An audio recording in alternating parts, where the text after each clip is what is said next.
Begin your senior living journey with us. Let's live a happier, healthier life together.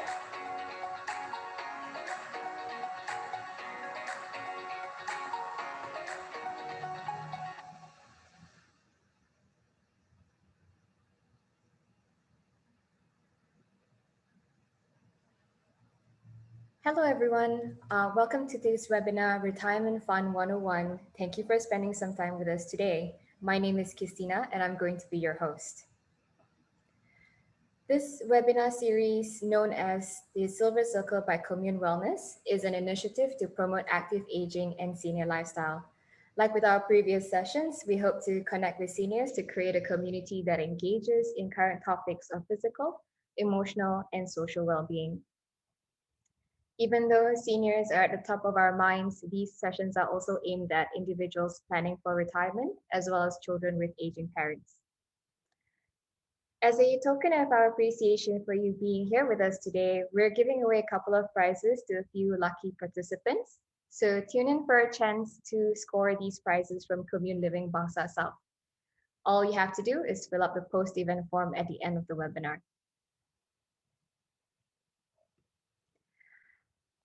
Very briefly, before we start, I would like to take this time to introduce to you our latest development, Commune Living and Wellness, the largest integrated co-living and wellness hub in Southeast Asia. With close to 900 service suites, this co-living and wellness hub is designed to suit any type of lifestyle and level of medical care, tailoring to a wide spectrum of senior care, which includes independent, assisted, and daycare. There will also be a host of activities like this, organized in collaboration with our senior care partners to keep you on your toes. At the core of this development are these three pillars: co-living, wellness hub, and senior care. Our wellness hub boasts over 65,000 square feet of medical TCM and wellness specialists to care for your health and well-being, whereas our senior care features both senior living options, that's independent and assisted. The co-living component is what makes us stand out. This co-living, similar to co-working business model, this senior co-living has the right balance between private and shared spaces.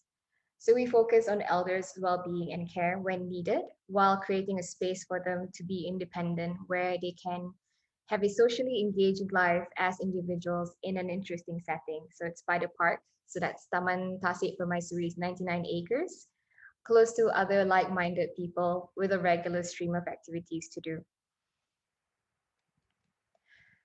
We're opening our doors early 2022, so here's a sneak preview of what to expect.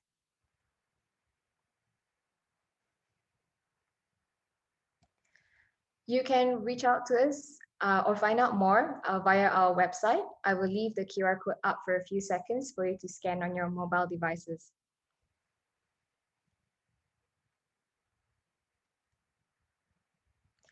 I would also like to introduce one of our senior care partners, Silver Academy, who set us up for the session today.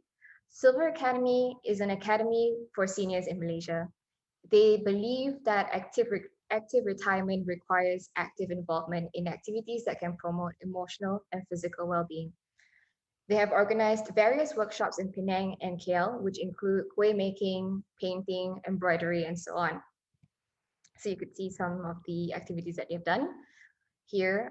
So Silver Academy shares our vision in the importance of reimagining retirement, especially in bringing people closer through community activities. Together with Commune Wellness, Silver Academy will be creating exciting activities and experiences for the members when we open next year. So here's a snapshot of what they do.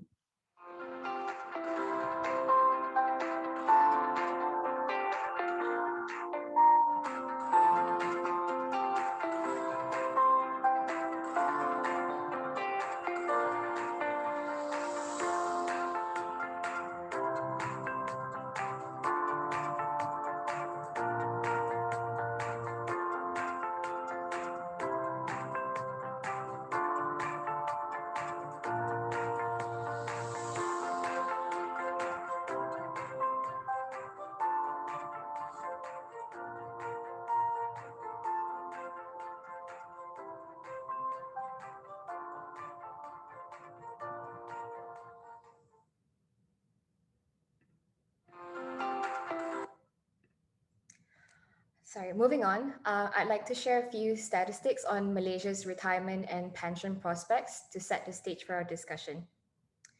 So, as you know, Malaysia is now considered an aging nation with 7% of our population aged 65 years and above. Malaysian life expectancy is on the rise, with males expected to live for 72 and a half years and 77.4 years for females.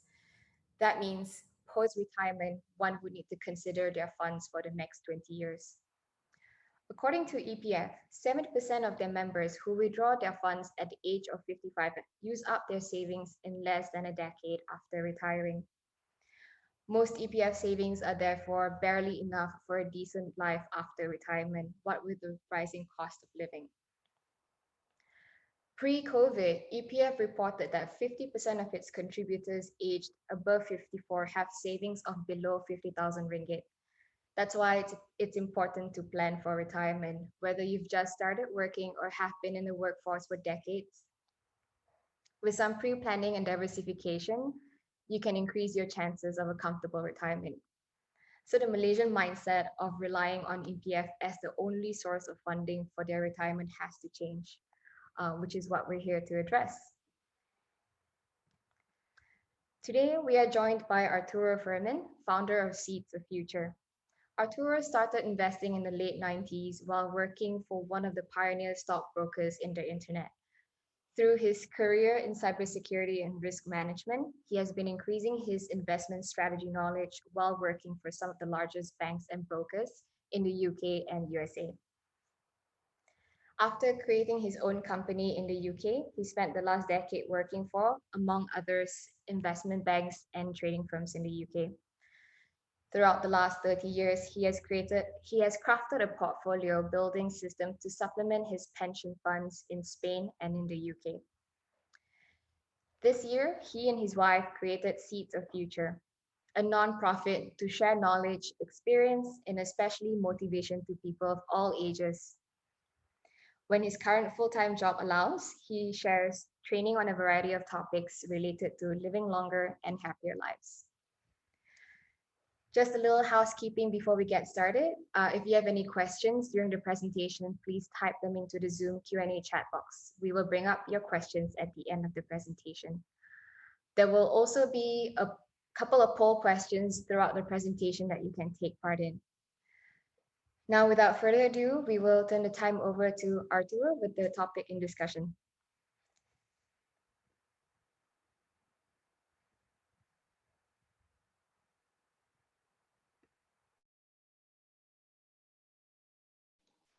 Hello, everyone.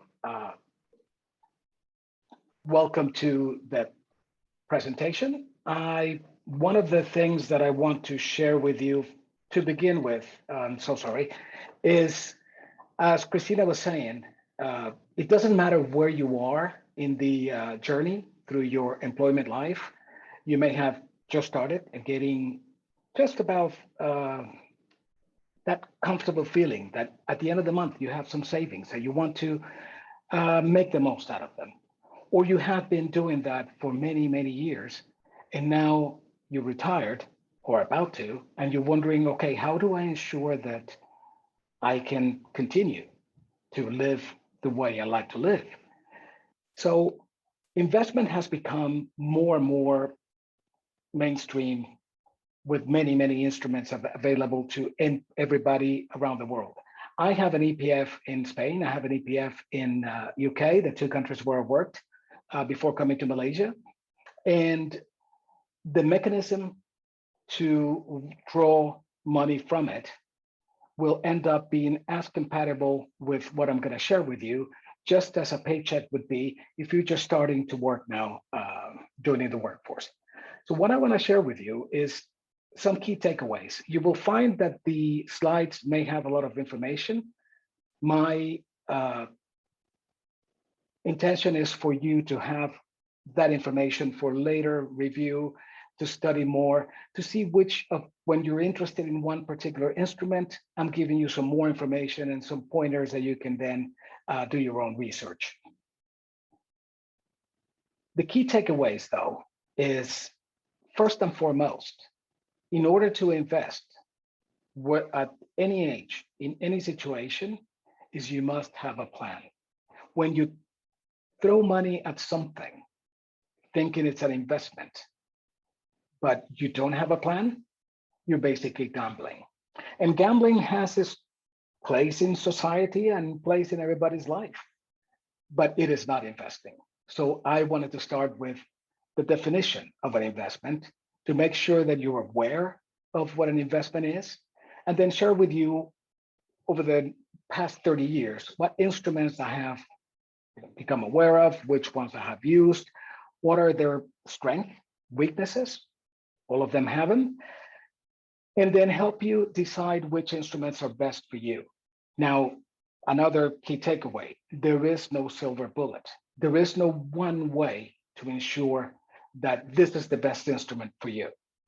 It all depends on your particular situation and it will change over time. Now, once you decide on the instruments, then you have to make the next decision.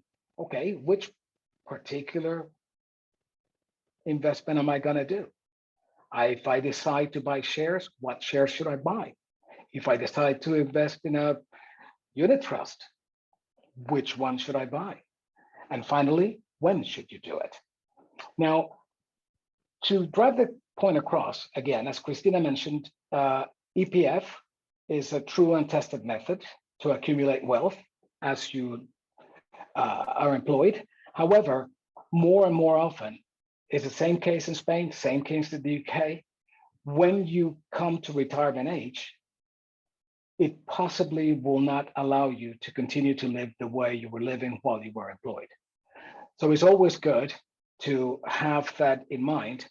And once you decide to take that step for retirement, treat your drawdown from the EPF as if it was a paycheck, and see if you can apply this method that I'm going to share with you over the years that you have remaining.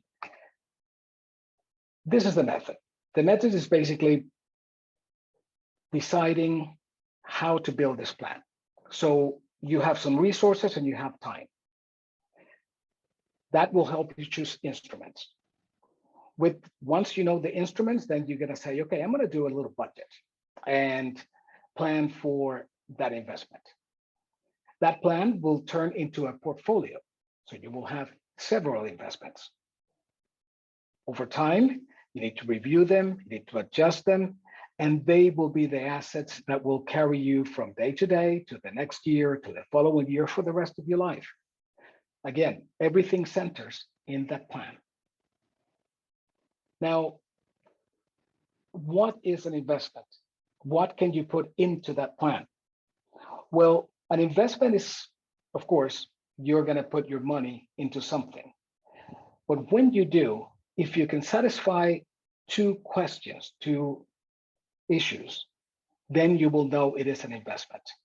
When somebody comes to you and says, oh, I'm going to recommend that you do this particular thing, put your money in this, you have to be able to answer to yourself, what risk am I taking? And what am I expecting in return for that risk? So somebody comes to you with the latest and greatest information. Oh, you know what? Somebody told me that this company is just received this fantastic contract from the government and it's going to be triple in price by 3 weeks. That may be so. You then say, okay, how much am I going to risk? I'm going to risk 1,000 ringgit. At that point in time, you also have to say, okay, what am I expecting? They said triple. Is that even possible? Does it sound too good to be true? Because many times that's the case. So for that, there are 4 questions that I'm going to suggest to you are the basis of the method to help you decide whether to do that investment, to put your hard-earned money and to take that risk. 4 questions you should answer. But before I do that, let's take a little poll. And Christina, if you could help me with the poll.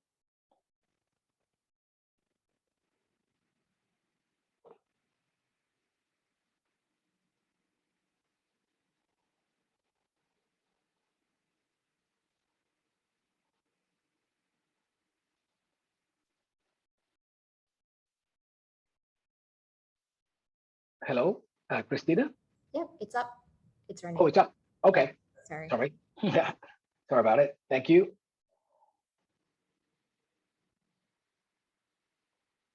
So just imagine the situation, and I'm just curious to see where you would invest.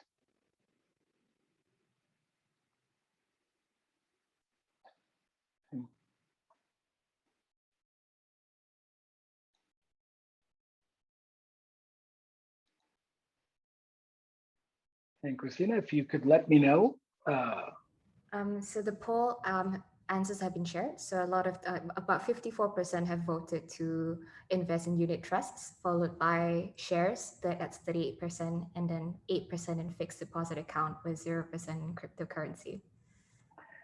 okay, very well. All right, good to hear. Then let's move on to those questions that I mentioned. First question, once you have the money, you decide, okay, I'm going to do something with it. Liquidity is the number one. How long can you let that money that you're going to invest to ride that investment, to stay invested? The more liquid something is, means simply how fast can you get the money back? So if I put my money in a savings account, I know that I go to the ATM and I get it out immediately. Not a problem. If I take that money and I decide to buy a house, it may take months for me to get that money back once I bought the house. So when thinking of the investment, liquidity, decision number one. Number two, how much money can you afford to lose? So if I have 1,000 ringgit and I put it into this fantastic company, it's going to triple in price, and it turns out that the company goes bankrupt, is that going to impact my lifestyle too much? Is it going to make me miss pay a bill or something like that? Or perhaps I was planning a trip and now I'm not going to be able to take that trip and that vacation? Decision number two, can I lose that money? Number three, how much time can you afford to do the investing? That means researching, figuring out right now in the current climate, what is the best particular unit trust, the best particular fund I can invest in, or best share, or if there are companies selling bonds, which one is paying the most? That will drive that decision, the time you have to invest. And number four, how much are you expecting to gain? And this in particular, it's important when you're trying to build a portfolio. So keep in mind that not everything will be paying you back at the same rate or at the same time. Normally, return on investment goes hand in hand with risk. So the riskier the asset that you're investing in, the more return you expect. Now, also, it also means that the more chances you may lose the money. So decision number four, how much do you expect to gain? So next step is I'm going to share with you what I've learned about these instruments and what their pros and cons may be based on those four questions. But before we do that, I would please ask you to answer the second poll.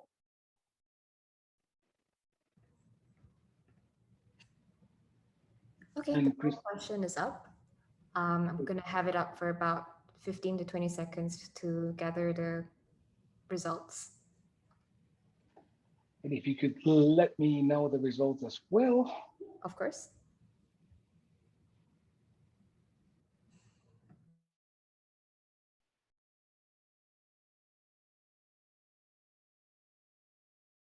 Again, there is no right or wrong answer. It depends on where you have worked, what you're familiar with. Maybe you have somebody in the family who has invested in a particular instrument and can answer the question a lot better. All right, so I've ended the poll, and it looks like the majority, that is 38%, has selected the first one, which is how long to leave the money invested, followed by how much money you can lose, and then how much do you expect to gain, the last one with 8%, how much time you can dedicate. Very interesting. Thank you all for your answers. Okay, so let's take a quick look at the instruments. Number one is bank accounts. Now, bank accounts are safe.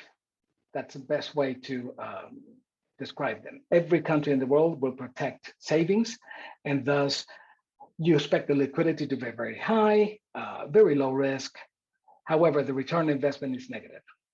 The money you leave in a savings account by default will be a lot less in a year, 2 or 3, because all central banks in every country have always to put the goal of putting a little bit of inflation into the economy. And the banks cannot afford to pay you more than inflation. So if you have 1,000 ringgit in a savings account, in a year, that 1,000 ringgit will buy a little less than when you had it there. Even in the healthiest of economies, this is true. So again, that is not that it is bad or good in any of these investments, is for you to know money that is there will always lose their value as time goes by. Second one, fixed income. Now, this one can actually beat inflation, but not by much. It's very safe and it's liquid within the time lapse that you buy it. For example, a treasury bill may be like a 5-year bill, it could be 1 year. Government bonds and corporate bonds are very safe and they pay anywhere from 3% to 15%. Now, again, as I mentioned before, higher the risk, higher the return. So if a company says, oh, please lend me money and buy a corporate bond from me, and I'm going to pay you 15%, it means that there is risk. And again, that's fine. Could be okay, may not be okay. That said, the biggest difference between a bond and a share, I will mention in a minute, but bonds are safer. Next one is Forex. And I cannot stress enough how dangerous Forex is. The reason for that is when you open a brokerage account with a Forex broker, you're basically having a leveraged instrument. Now, when you have a savings account, you put $1,000 ringgit in your account, and there is 1,000 ringgit in your account. It is what it is. When you buy a corporate bond, you get a corporate bond for 5,000 ringgit. It means that you lent 5,000 ringgit to the company, and the company is going to pay you 5,000 ringgit plus the interest, whatever the bond says, 5%, 10%, etc. When you open an account at Forex and you put 5,000 ringgit into it, or 1,000, in the broker's account, that equates normally to, instead of 1,000, is 1,000,000 ringgit. That is called leverage.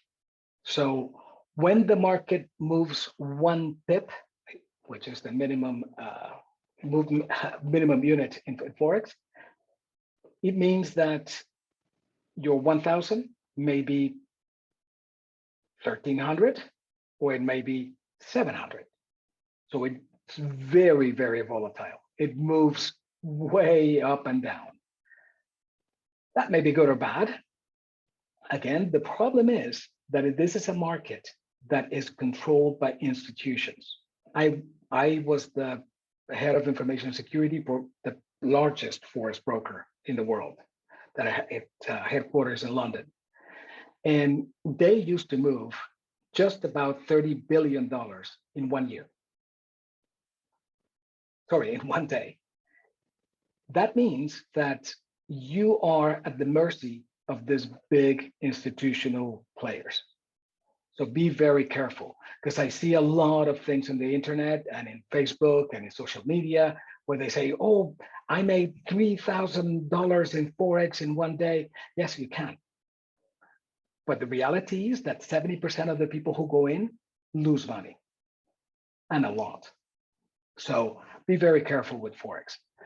Stock shares, this is perhaps the most commonly used instrument. I put a little pyramid there of equity returns. If you see the most years, it's where you get at least some percentage gain. So normally, if you have the time to leave it there, it will make money for you. Very, very liquid, unless you buy shares in some obscure market. But if you buy shares in the UK, in Malaysia, they're very liquid. The risk is medium. It always depends on what the company is, of course. But you do have to dedicate time to learn. Stock picking is really, really hard. The big difference between stocks and bonds is that with stocks, you actually own a piece of the company. You have something, unless, unlike Forex, where you don't own anything in reality. When you have shares of a company, you own a little piece of that company. When you have a bond, you actually lent money to the company. So what you have is kind of like a IOU from the company that they're going to pay you back. The big difference between the two from the risk perspective is if a company has a problem, financial problem, bondholders, the people who have the bonds, they get paid first. After they all get paid, then people who have shares, that's when they get the money. So they may not get the money back. However, bonds don't change much in value. Shares do. So again, higher risk, higher returns. Just wanted you to have that in mind. ETF, or exchange traded funds, is actually a group of stocks, but you buy it as one, like one basket. This has, again, high liquidity, not a problem. It's low medium in risk. You do have to know at least what sector of the economy you're going in. One of the great things about ETFs is that you, for example, if you don't have the time, but you do want to invest in, say, emerging energy technologies, there are at least 50 ETFs that you can buy, where you have companies that mine lithium, that make batteries, that make electric cars. So instead of having to figure out each and every one of those, is this good, is this bad? You're buying a basket of those and investing in all of them. So diversification, it's already in the instrument. Next one is kind of like a similar take as an ETF, except it's actively managed. Now, what that means is that unit trust will have a fund manager, and you're paying this person or persons, maybe more than one, for the job of not only you're saying, okay, I want to buy emerging energy stocks, but they also will do the research for you, and they will say, okay, we're actually gonna invest in that sector, but only in the top 10 companies. We know what's going on, we're experts in the field, and we're gonna make this grow quite a bit more than if you just buy all of the companies in the sector. So same diversification, but in this case, you're paying an expert to pick for you the best of those available. And liquidity is very high because you're usually backed by big institution. I used to work with a couple of them, and also by banks like CIMB, Maybank, etc. Here's the big difference between ETFs and unit trust. The difference is that you have to have, with unit trust, you pay the commission ahead of time. With an ETF, you don't. So you have to give more time for the unit trust to make money for you. Derivatives is same thing as stock, but you're buying corn, oil, or some other commodity goods. Very, very dangerous. I cannot stress that enough, because this is controlled by governments, big banks. Be very careful if you want to go in here. Finally, the very, very specialized things like art, wine, commodities in particular. Be careful with this, because you have to be an expert to do that. Like if you show me a painting, I will have no idea what that is going to be worth in 10 years. So return on investment, I couldn't tell you. Next one, the cryptocurrencies, which is not an investment. That's why I don't classify it as that, because these are technologies that are just about now taking off. And until we see them actually applied, you're basically gambling in something, and that would be worth whatever people pay for it. And at the very end, this is crypto. This is actually Bitcoin this year until June. So it swings from 60,000 to 30,000. You're actually buying something with the expectation that somebody will come and buy it from you for a higher price, because there is no intrinsic value. So be very careful with it. So finally, how do you choose? Well, remember, 4 decisions. How long can I invest? How much can I lose? The time that I'm going to devote to checking everything, and how much do I expect to make? Because there is a silver bullet, the best thing is to build a portfolio. So things that if you know you're going to need the money, leave it as a savings account. If you know you have a piece of your savings that you're not going to need for 2 years, put it in a unit trust. If you have some money that you can lose, not a problem. Go ahead and buy shares in a company that you think is going to do really well. If you have the time to do the research, but you diversify your risk, you invest in different instruments, and always allow a little bit of speculation if you can, to increase your returns.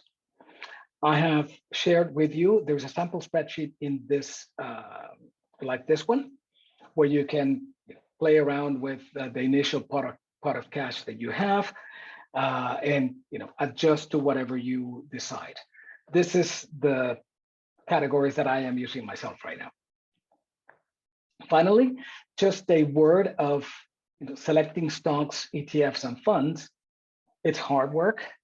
Of course, in half an hour, I don't have the time to go through the whole thing, but I'm thinking about doing some follow-up trainings on these. It's a science, and that's why I am paying some very smart people in CIMB to actually manage the unit trust for me. I do have several shares that I invest in directly, but definitely don't have the time to actually invest everything myself. Diversify, have a portfolio, and when do you invest? Right now. You can start small, do a little bit, like I say, treat your retirement drawdown or your paycheck, whatever may be the case, whatever money you begin with in the month, look at all your expenses. After that, what you have, you can start to build a little balanced portfolio and decide whether you're going to put some first on bonds, then on shares, unit trust, and you build your diversification over time.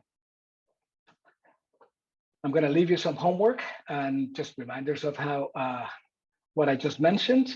And I would love for you to follow us on seedtofuture.com. We're on all social media. And if you want to reach out, please feel free. It's been an honor, and I want to thank you so much for your attention. Back to you, Christina. Thank you so much, Arturo, for that really comprehensive subject. Hang on, can you give me a second? Oopsies. Right, so I think we're going to be moving on to the Q&A session.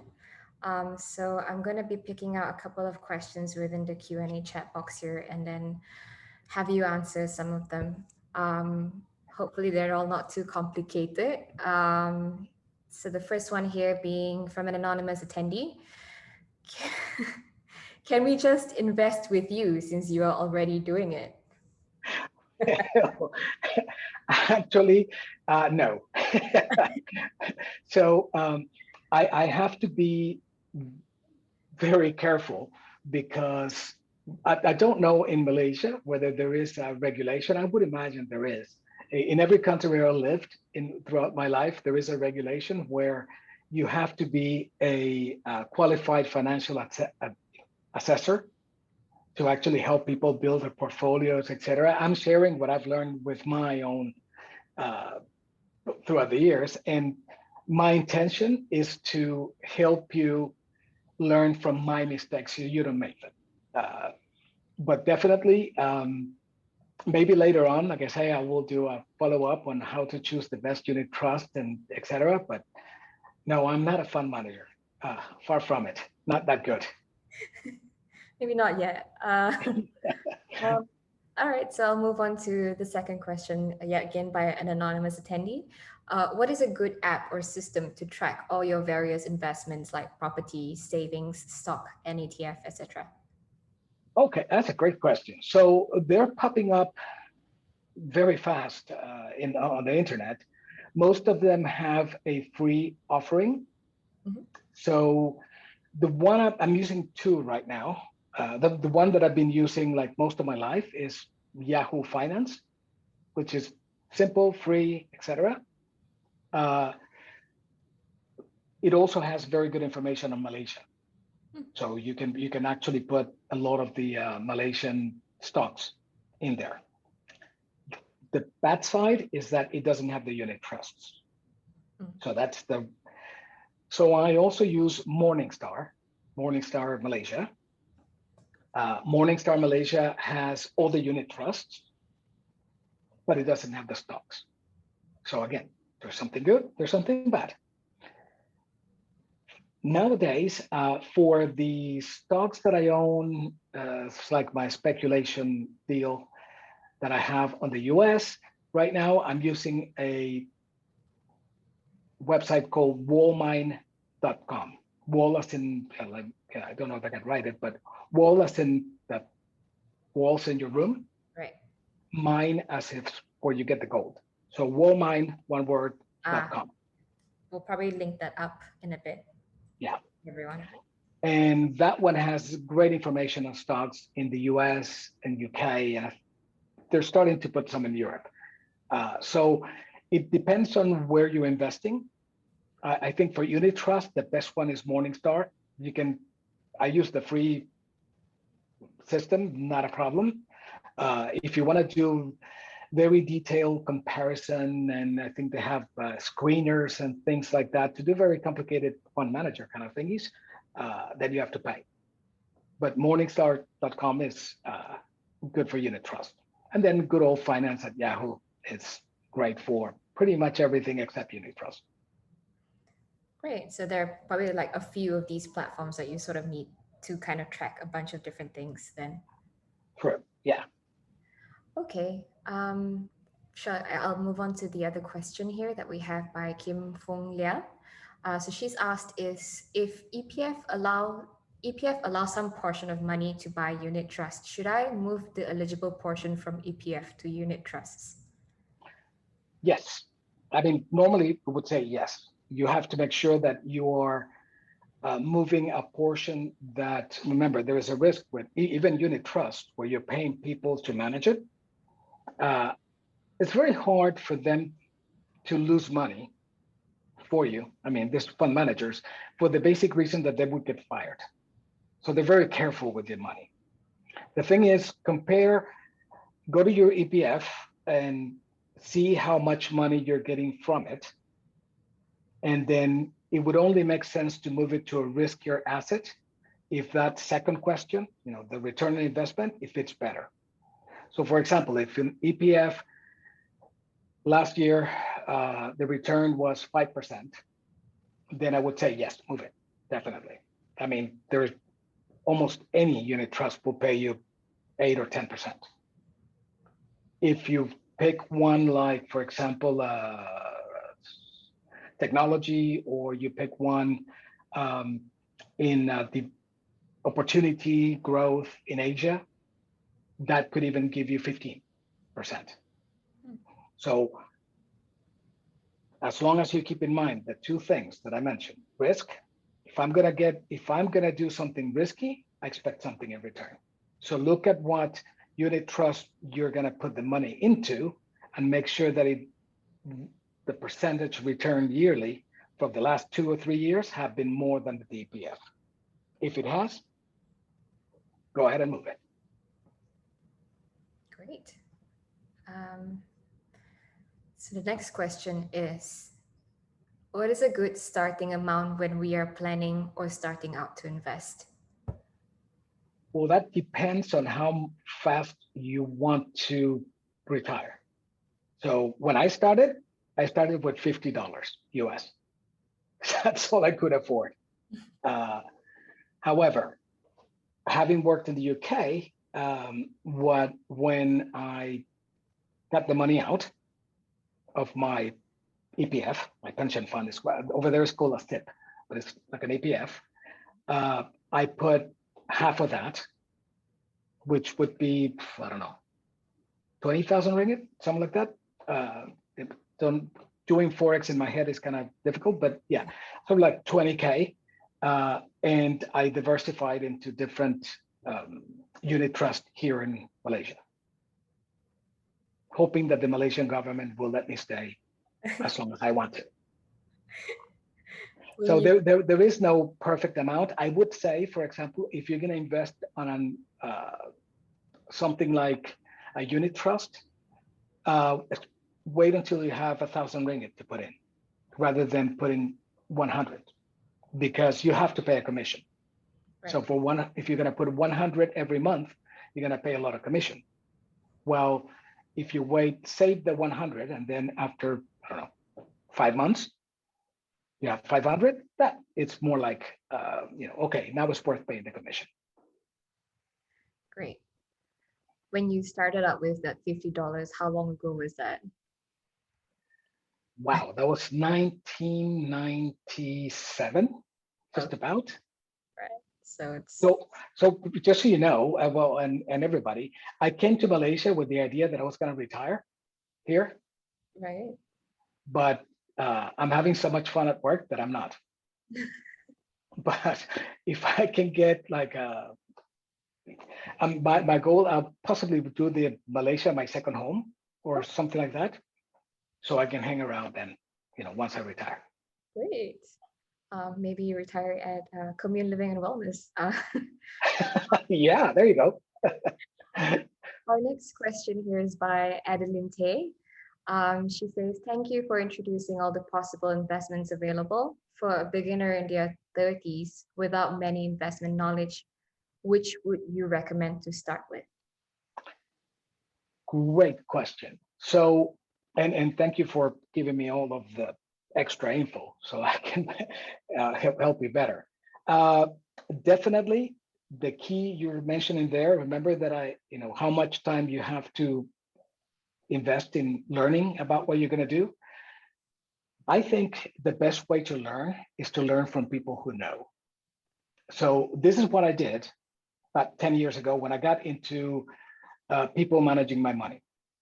In the UK, we didn't have unit trusts as such. It's called pension funds, but it's pretty much the same thing.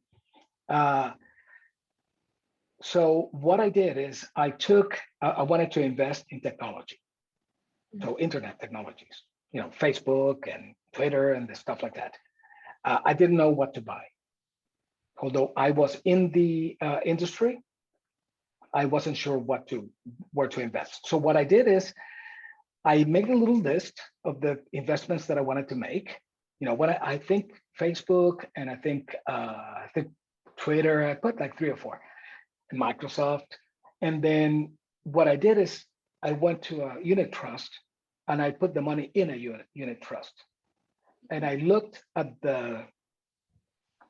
they always have something called the fund fact sheet, which tells you what companies they're investing in.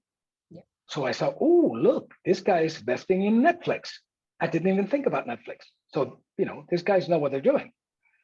So that's the idea, is that you can start investing in managed investments such as unit trust or ETFs and start learning from what they're doing. Right now, because I don't have the time, I let them manage the whole thing. And I just keep a small portion. The speculation, that's the one that I do myself. So I would definitely start with unit trusts if I don't know anything. Okay. Right, so I've got probably a couple more questions to go.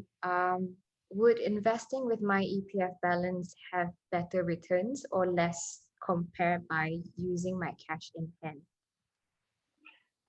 Okay, so by using cash in hand, I'm Versus EPF. Okay. right. So, the EPF balance is actually making money. So I'm assuming that the cash in hand is either in a current account or a savings account or something like that. In which case, definitely leave the EPF running Right. and use that cash into building a portfolio. Because the EPF is guaranteed, so the risk bit is kind of out of the equation. Of course, because it's guaranteed to a certain amount, I believe, the returns are not great. However, the cash you have in your hand, the cash you take from the ATM right now is worth less tomorrow and much, much less in a year. So you definitely have to, the urgency is on the side of the cash in hand. Great. Okay. And I think this would be our last one. Although there is no hard and fast rule, what would you recommend a balanced mix of portfolio among various kind of investment? Okay, so I shared a little sample portfolio right there, which is what I call the BPM, so balanced portfolio method. You can, when you get the slides, you can click on the link and get it. Normally the split, so there are two major portions that you would see in that sample portfolio. There's a top portion, which is the core portfolio. And that core portfolio has companies that are less risky, but still growing. So in other words, you would go with what is called big cap companies. Those are companies, to give you an example, companies like Microsoft, companies that are still growing, they have a lot of revenue, they pay dividends, and they're going to be there tomorrow. Now, you may not know that they're going to be there in 10 years, but you have plenty of time to see whether they're going to go bankrupt or not. Big companies like that in Asia and big companies like in the US. Now, I tend to separate US and Asia because they usually, without getting too technical, they're decoupled markets. What it means is that the US has its own ecosystem and it grows on its own, and Asia also has the capability of growing on its own. So normally the core portfolio would have big companies in the US, big companies in Asia. So you may have, for example, Microsoft, Facebook, et cetera, in one, and together with IBM and I don't know, AT&T, companies like that. And on the other unit trust, you may have Samsung, AIA, et cetera. So big companies on both sides of the Pacific, so to speak. Then on the bottom part, it's what you call the target portfolio. So the target is because that's where you want to make the bigger return. And you will notice that I put gold. If I can tell you one thing from my heart, is to not buy gold directly. I mean, when I say add a little bit of gold to your portfolio, that's always good because gold is a good hedge against inflation, protects you from inflation. I'm not saying go buy a gold chain. I'm not saying go buy a gold bar. I'm saying buy something tied to gold. For example, CIMB, the bank that I have here in Malaysia, you can buy gold, but it's held by them. And this goes for any derivative or any specialized investment. When you buy physical gold, where are you going to keep it? So you're going to put that gold in a bank safe, okay?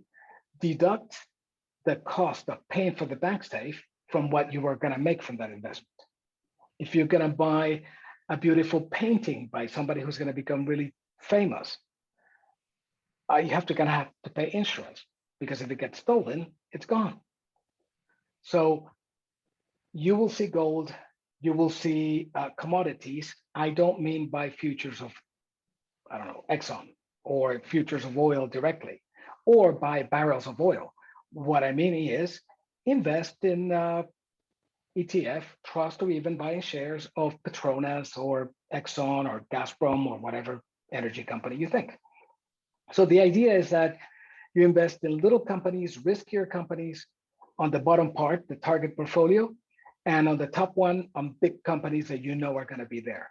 My split normally has been 40% on the top, so the core secure companies, and 60% on the bottom, the ones that are not that, well, that are a little riskier, but not completely a speculation. And then from that 60% where it's not as secure, I usually take 5%, and that's my speculation pot.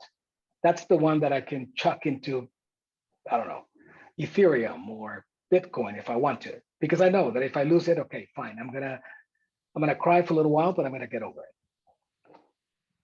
The idea is that you have that 40-60 for somebody, the person who wrote in the 30s. As I've aged and I've accumulated the portfolio, and as I am getting closer and closer to the day when I'm going to really retire, then I start shifting 60% more secure, 40% less secure. And I will keep going until 80-20 or something like that. Because of course, something happens when you're 30, you have plenty of time to make it up. If something happens to you when you're 80, well, not good. So do risk always a little bit of it, because that's what's going to get you the return to beat inflation and to keep that standard of living that you have. But always keep in mind that you need to manage the risk. Remember two things. What is the risk of this very hot tip I'm getting from my brother-in-law? And what am I going to gain? Is it worth that risk that I'm going to take? With those two in mind, answer the 4 questions. And once you do those 4, plug it into that balanced portfolio, and make sure that you don't put all the eggs into one basket or 2 baskets. Make it 5 or 6 baskets, just to make sure. And again, thank you very much for your attention. Great. I think we probably have a couple more if you would like to take them, or do you Yeah, sure. Awesome. I can go on. So 2 more questions here. So is your sample portfolio tracked via Excel, or are you using a system?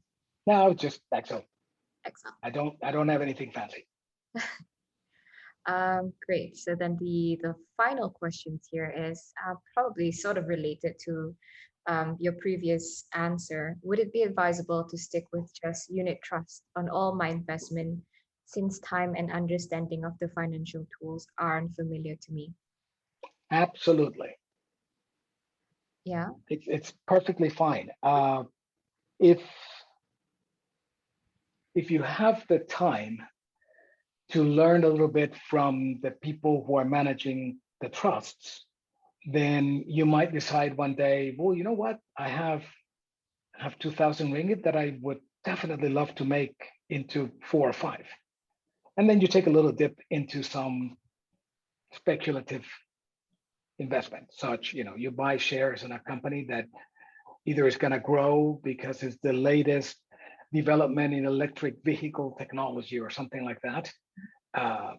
Or you can just let it ride with the pros. The unit trust managers, they definitely know what they're doing.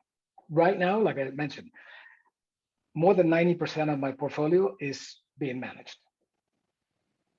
It's perfectly fine. Okay. Great. So I think that sort of wraps up our Q&A session. Great. Thank you so much, Arturo, for taking us through the questions. And thank you to everyone else for attending this webinar. We hope the information that we've shared here today has been beneficial to you. The slides will be sent to everyone after the event, and you can access a recording of the webinar on our website and social platforms really, really soon, where you can also learn more about commune living and wellness, as well as perhaps Seeds of Future and Silver Academy. Just a quick plug before I let everyone go. Make sure to also check out our next session happening actually tomorrow at 11 a.m. with higher seniors. Registration is still open if you would like to sign up for that session.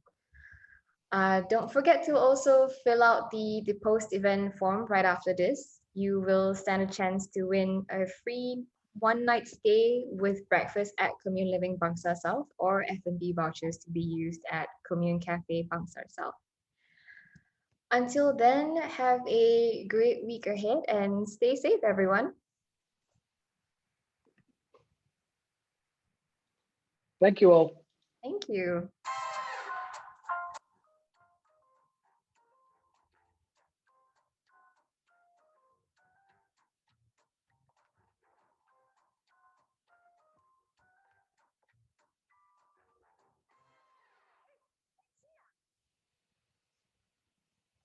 Tracy, what are you doing here? Wow, it's like a sweet. Thank you, thank you, thank you. What have you been doing? I show you my secret place.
Begin your senior living journey with us. Let's live a happier, healthier life together.